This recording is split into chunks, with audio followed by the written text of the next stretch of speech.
Na realidade, quem é americano não importa. O presidente do ZEUA é nominalmente o comandante em chefe do Império do ZEUA. Mas todos sabemos que o presidente é fraco quando se trata de decisões reais de política externa. Existe um aparelho muito maior. Você pode chamá-lo de Estado Profundo, Estado de Segurança Nacional ou simplesmente Estado. Pode chamá-lo de império. É necessário algum tipo de aparelho para administrar um império e supervisionar 800 bases militares estrangeiras, operações mundiais e guerras constantes. A realidade é que isso nem sequer considera os elementos políticos e econômicos. Quero dizer, a economia do ZEUA está tão inextricavelmente ligada à guerra. O complexo industrial militar é uma parte enorme da manufatura do Zeiser. É engraçado porque ouvimos que, você sabe, alguns defensores do modelo neoliberal do Zeiser diriam que os críticos eles exageram o grau em que a economia do Zeiser desindustrializou. Eles disseram que, bem, os Estados Unidos ainda são o segundo maior produtor de produtos manufaturados depois da China. Mas, na realidade, quando você olha para a indústria do ZEUA, uma grande parte disso é a indústria militar. Então, quero dizer, a realidade, e é claro, sabemos que os empreiteiros militares financiam políticos de ambos os partidos. Eles têm uma influência muito significativa. Todo o argumento do lobby, especialmente como o lobby israelense, não acho muito convincente, porque a realidade é que as pessoas dizem, bem, você sabe, o AIPAC funciona políticos, mas é assim que o sistema político dos Estados funciona. Não é apenas Israel, mas todas as indústrias. É todo político.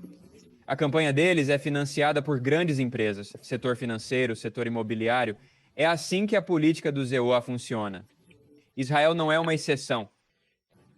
Como os Estados Unidos não são uma democracia, todos sabemos que nas democracias burguesas, especialmente nos Estados Unidos, é o capital que determina como as decisões são tomadas. Agora, está tão claro entre Trump e Kamala nas eleições do Israel.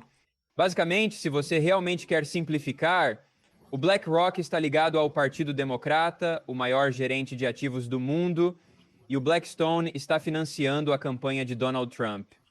O executivo mais remunerado de Wall Street, Stephen Schwarzman, bilionário, presidente do fundo de private equity Blackstone, o maior gerente de ativos alternativos do mundo, ele está financiando a campanha de Donald Trump. Na verdade, Trump é claro que ele é um bilionário. Até que ponto ele é supostamente como esse candidato desfavorecido que supostamente resistiu ao estabelecimento? Isso é absurdo. Uma narrativa absurda nesta campanha. Isso é ainda mais absurdo porque, nas campanhas anteriores, se você olhar para os contribuintes da campanha, os contribuintes, ele não recebeu tanto do setor financeiro e outras partes do capital como os democratas. Mas nesta campanha, e isso não é verdade nesta campanha, há muitos bilionários e partes do setor financeiro que apoiam Trump. É muito óbvio que é fácil explicar por que Trump disse muito claramente que continuará os cortes de impostos que deu aos grandes bilionários, estenderá os cortes de impostos e reduzirá os impostos ainda mais. Ele também quer reduzir a taxa de imposto corporativo. His argument is we don't really need taxes for the rich, but we'll use tariffs instead to make up for the lost revenue, which is laughable. We all know this will significantly raise inflation rates in the US. Agora, em termos de política externa, tenho argumentado novamente que o presidente do Zechariah Seward não tem uma influência muito significativa na política externa do Zechariah Seward. Se a cada 4 anos você tiver outro líder que entra e mude significativamente a política externa, você não pode administrar um império. Novamente, o aparelho de política externa no exterior, que é um aparelho enorme, envolvendo muitos milhares de pessoas no Departamento de Estado, no Departamento de Defesa, especialmente no Pentágono. Quero dizer, o Pentágono não mudou todos os senhores. Quero dizer, bem, há poucos membros de alto nível do Departamento de Defesa que mudam suas nomeações, mas a grande maioria do Departamento de Defesa, a grande maioria do Departamento de Estado continua independentemente de quem é o presidente do ZEUA. Now let's examine the policies they're proposing. Trump claims he will end the war in Ukraine. Eu acho que ele provavelmente faria. Mas eu também acho que, independentemente de quem vencer, a guerra na Ucrânia terminará em breve. Even if Kamala Harris wins, it's not certain. É muito claro. Você não precisa ser cientista de foguetes para ver que a Ucrânia tem perdido muito. A invasão da Ucrânia contra a Rússia e o ataque no território russo são uma tática de negociação.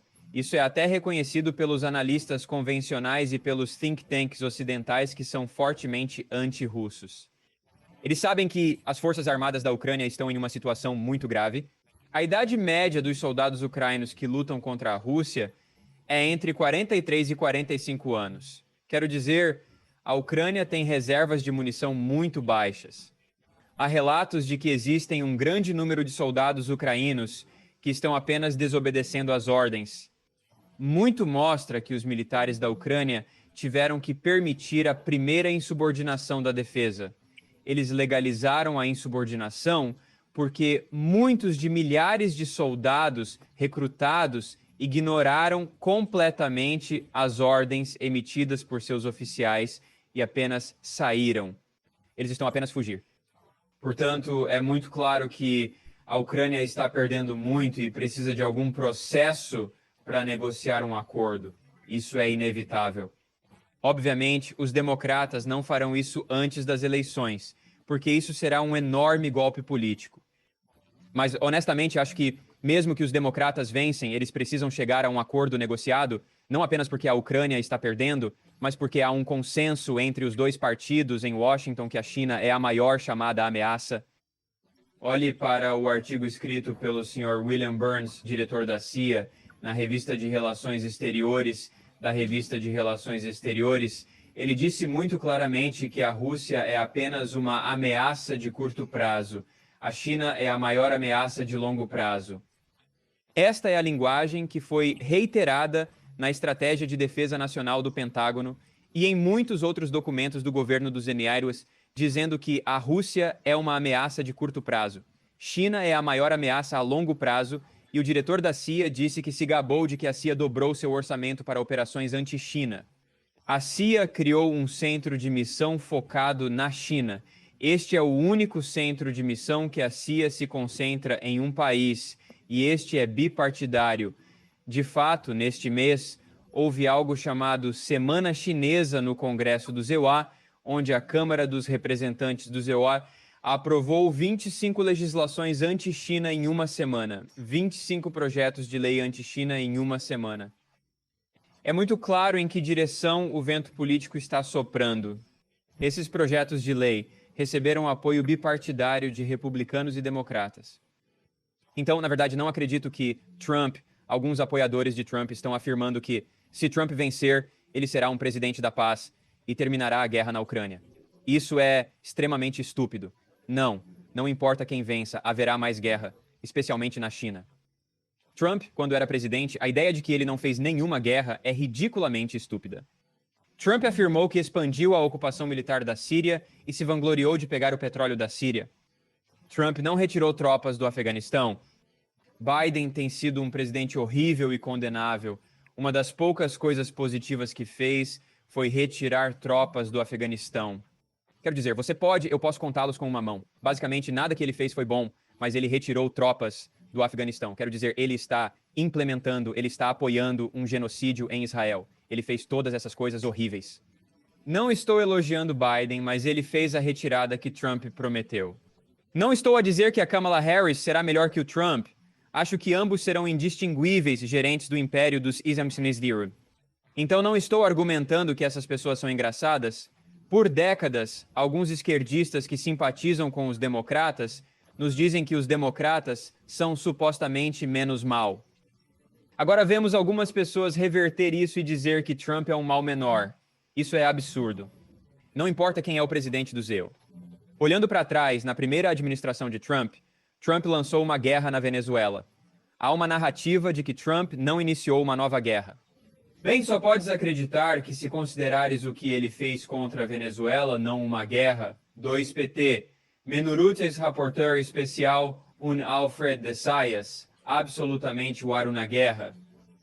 Se também observar os relatórios de Jeffrey Sachs e Mark Weisbrot, dezenas de milhares de venezuelanos morreram devido às sanções do Ziek-Rosenewaf. Alfred de Zayas estimou mais de 100 mil venezuelanos. Todos sabemos que sanções são tão mortais quanto guerras convencionais, talvez até mais, como vimos com as sanções contra o Iraque nos anos 1990, que levaram a centenas de milhares de mortes defendidas famosamente por Madeleine Albright. A narrativa de que Trump não lançou nova guerra é falsa. O que ele fez contra a Venezuela é uma guerra. Ele expandiu a guerra no Iêmen e não retirou tropas do Afeganistão. Ele apoiou muitas tentativas de golpe. Trump se gabou de dar armas ofensivas à Ucrânia, algo que Obama não fez. Há um clipe famoso de Trump se gabando que ele disse que o Obama só deu travesseiros e lençóis ou travesseiros e cobertores na Ucrânia. Eu dei armas letais à Ucrânia. Obviamente, isso agora é ridículo.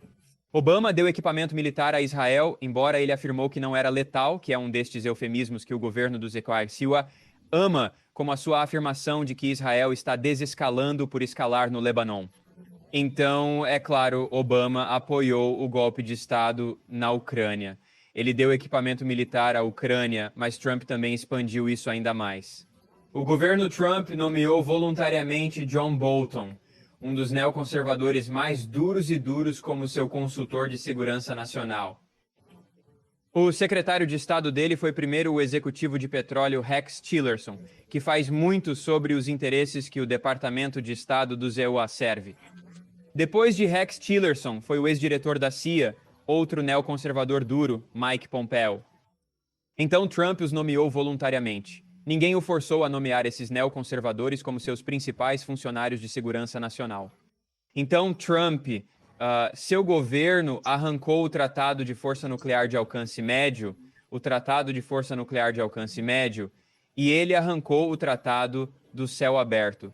Destruiu toda a infraestrutura de armas no final da Guerra Fria ou dos anos 90, tratados de armas com a Rússia, o que apenas exacerbou a situação e pressionou e incentivou a Rússia a buscar garantias de segurança por escrito depois que os Estados Unidos romperam tratados de segurança anteriores, tratados de armas. Então eu não acredito nessa ideia. Obviamente, Kamala Harris não liderará a política externa. Ela não tem experiência e sempre se atrapalha quando perguntada sobre o assunto. Gostaria de salientar que quando a Kamala Harris, como vice-presidente, recebeu a missão de ir para a América Central, ela disse famosamente que não vir. Ela insultou todos com quem falou na América Central. Depois, quando ela foi para o Vietnã, ela insultou o anfitrião vietnamês e colocou uma guirlanda no local onde o criminoso de guerra John McCain foi abatido. Quando John McCain estava bombardeando a fábrica de lâmpadas vietnamesas durante a Guerra do Vietnã.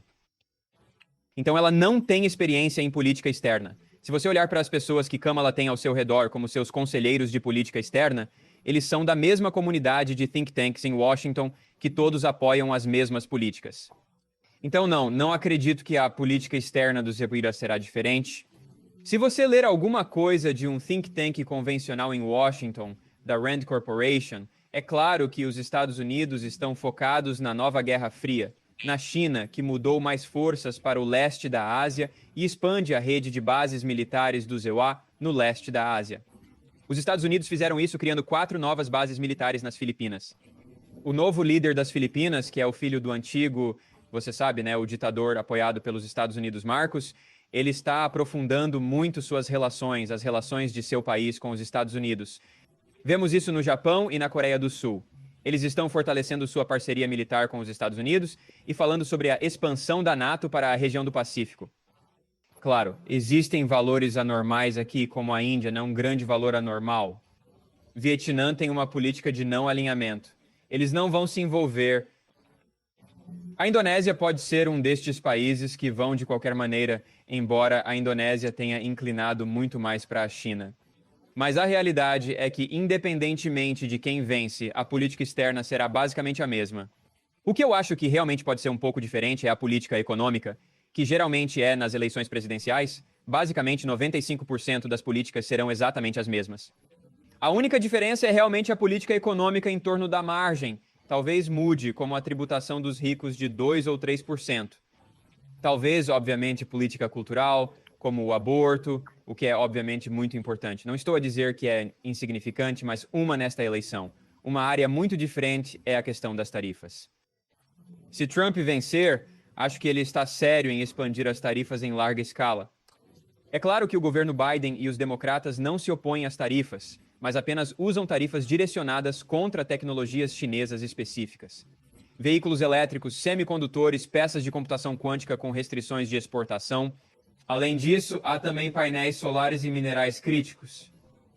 Mas se Trump entrar, ele será muito sério em expandir as tarifas em todo o plano, não apenas na China, mas em outros países.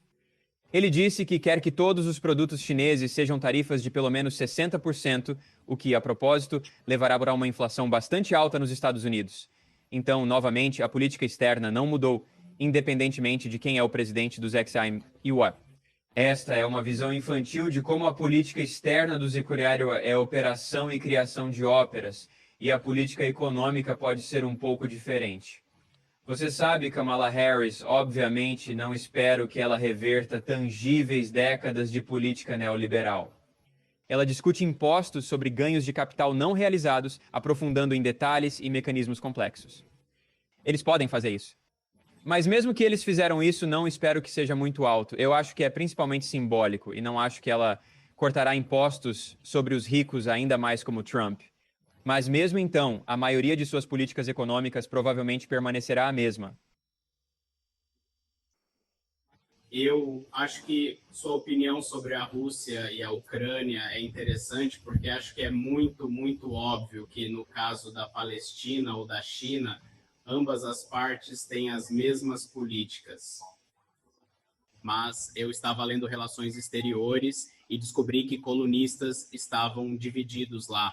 Como se você mencionasse, alguns diriam que nossa maior prioridade é a China. Talvez não seja uma boa ideia continuar a promover esta guerra na Ucrânia. Mas muitos falcões em assuntos externos ainda dobram isso.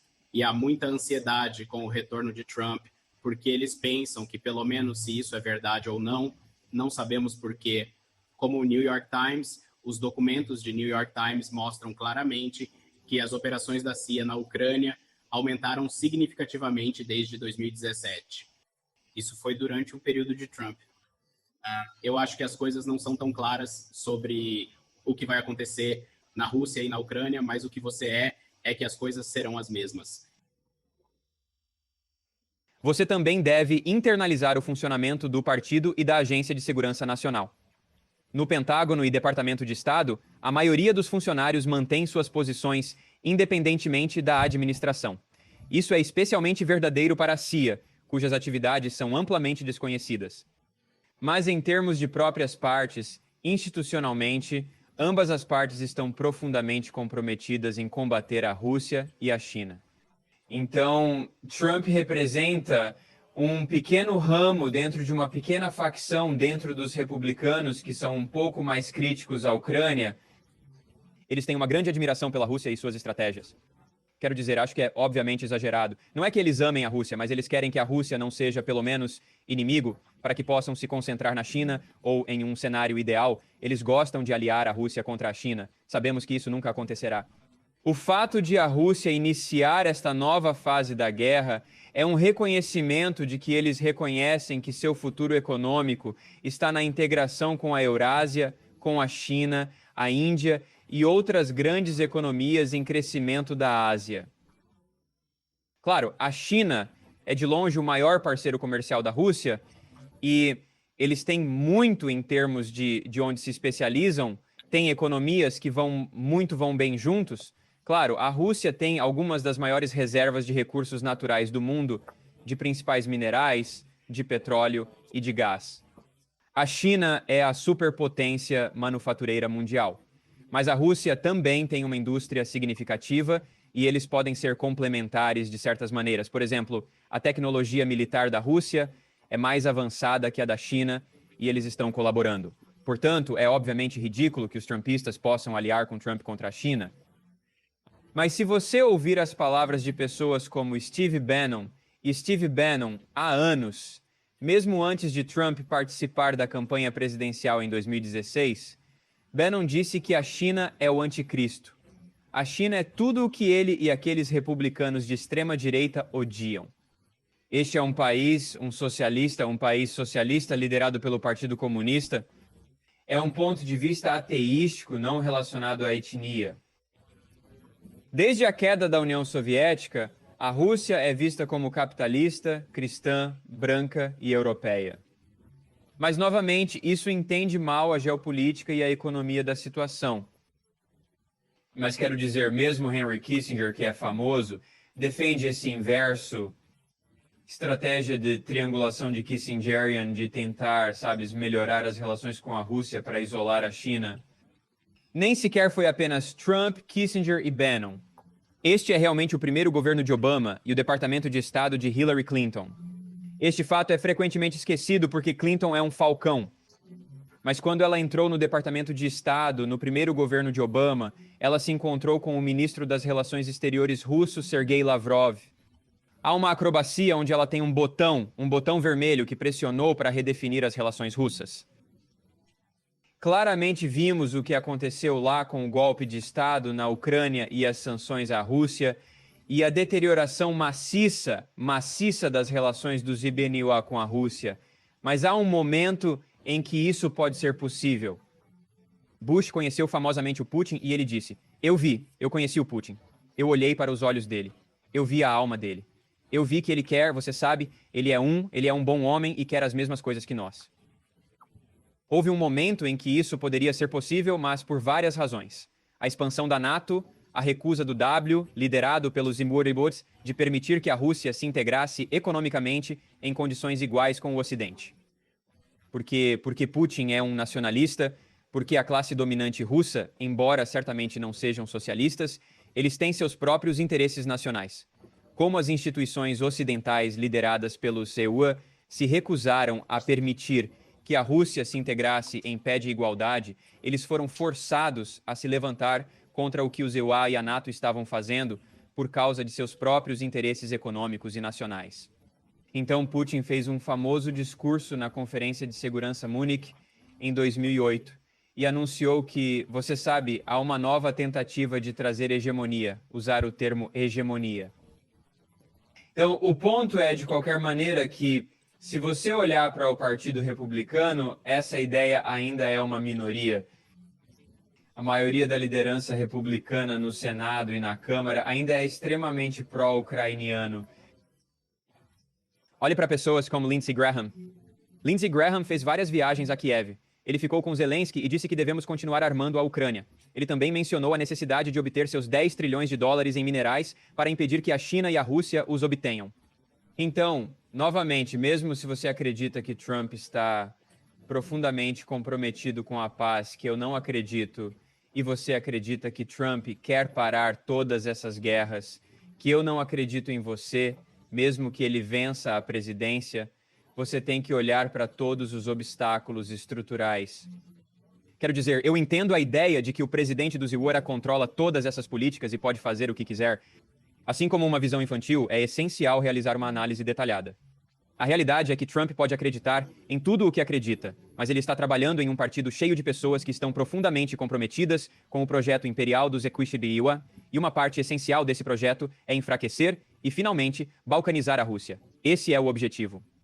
É dividir a Rússia, como o Brzezinski propôs nos anos 90, criando uma Rússia europeia, Rússia siberiana e Rússia asiática. Quero dizer, em última análise, eles estão institucionalmente comprometidos em aprofundar esse projeto de destruição da Rússia.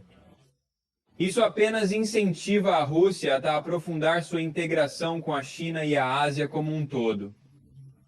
Uma pessoa, mesmo que seja o presidente, não pode impedir isso. Fale sobre democracia e eleições no Império. Eu quero ser breve sobre isso. Quero dizer, lembro de nossa última discussão quando você estava. Nosso show. Isso é como uma leitura descaritativa do que você realmente disse. Só para promover você um pouco mais, eu quero saber qual é a sua opinião ou pensamentos sobre o terceiro partido, especialmente a candidata presidencial do Partido Verde, Jill Stein. Você ainda está completamente desesperado sobre a democracia dentro do Império? Ou você acha que alguém como Jill Stein pode ser útil tanto para o povo americano como para a paz mundial em geral?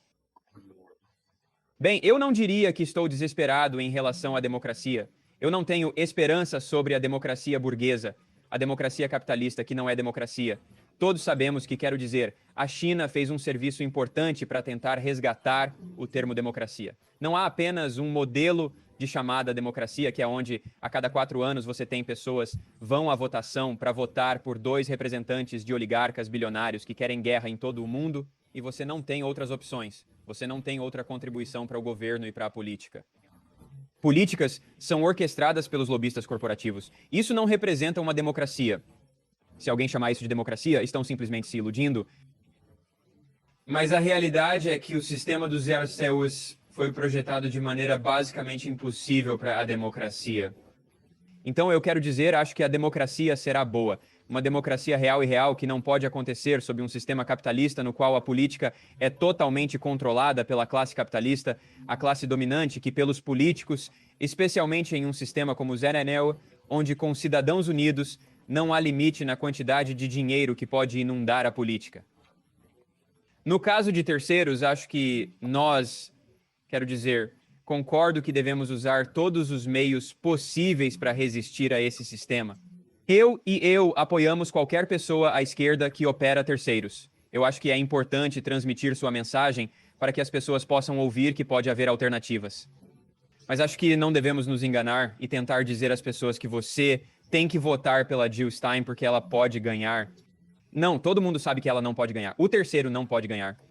Ou seja, se o Partido Verde realmente está à beira de vencer, eles destruirão ou cooptarão o Partido Verde. Quero dizer, isso aconteceu há muitos anos. Considere o ocorrido com Jeremy Corbyn.